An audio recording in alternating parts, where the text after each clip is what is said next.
তাদের জন্য কি এটাই প্রযোজ্য হবে?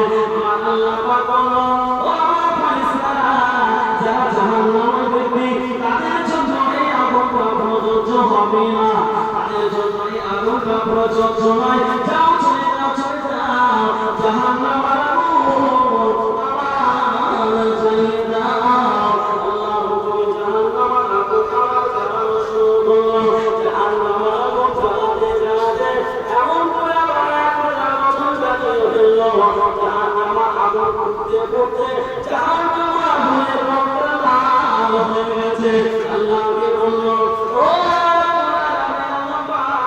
জাহান্নামের আগুন 2000 বছর জ্বালিয়েছে, আপনার জাহান্নামের বান্দা বান্দীদের জন্য প্রযোজ্য হবে?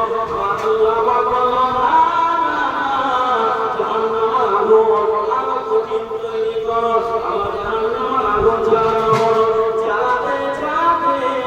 যখন 3000 বছর হয়ে